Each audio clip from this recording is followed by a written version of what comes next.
Welcome to சித்தூஸ் clip Tamil. சிலருக்கு உப்புமானாவே பிடிக்காது. ஆனால் இந்த உப்புமாவை இப்படி செஞ்சு கொடுத்தீங்கன்னா இன்னும் வேணும்னு கேட்டு வாங்கி சாப்பிடுவாங்க. நல்ல கம வாசனையாக டேஸ்ட்டாக பண்ணி கொடுத்தா யார் தான் வேண்டான்னு சொல்லுவாங்க. வரும் ஆனால் வராது அப்படின்னு எண்ணத்தை கண்ணையாக வடிவேல் ஒரு காமெடி இருக்குல்ல, அந்த மாதிரி இது பழைய ரெசிபி தான், ஆனால் புதுசு. இதே நைட்டு எங்கள் வீட்டில் சுட்ட இட்லி தான்.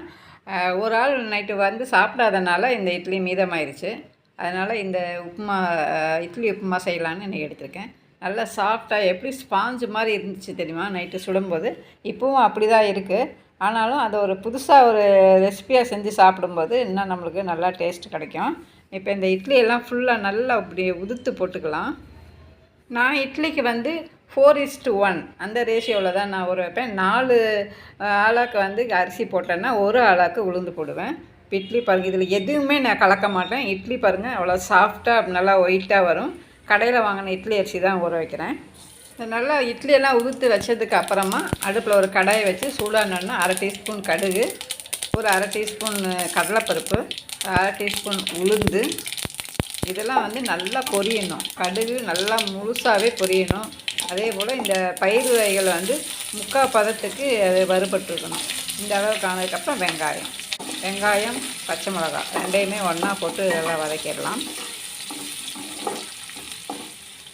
கருவேப்பிலை, கொத்தமல்லி, கூடவே ஒரு 4 மின்ட் இலை, புதினா இலையிலையும் அப்படியே இப்படி சின்னதாக 2ஆக கட் பண்ணி அதையும் போடுங்க. ஒரு 3-4 இலை போட்டால் போதும். ஒரு அரைச்சிட்டிய தனி ஜீரகம் அதையும் இதோட சேர்த்து வணங்கிடும். இது எல்லாமே வந்து அந்த என்னோடய டேஸ்ட்டை நல்லா என்லார்ஜ் பண்ணி கொடுக்கும். சாப்பிட்றதுக்கு நல்ல மணமாக நல்ல டேஸ்ட்டாக இருக்கும். நீங்கள் இது போல் பண்ணி பாருங்கள் ஒரு வாட்டி.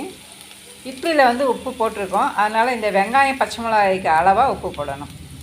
ஒரு 1/4 சிட்டிய மஞ்சத்தூள், சும்மா கலருக்காக. தேவைப்பட்டால் இதை ஆட் பண்ணிக்கலாம், இல்லைன்னா மஞ்சத்தூள் தேவையில்லை. இப்போ நல்லா வதங்கினதுக்கப்புறம் நம்ம அந்த ஊற்றி வச்சுருக்கிற இட்லியை இதோட சேர்த்துக்கலாம்.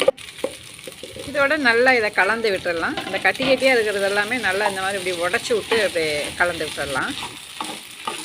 கலக்கும்போது கொஞ்சமாக இழுத்து அந்த இதில் வெங்காயம் மிளகாயோட அப்படி பரட்டி விடணும்.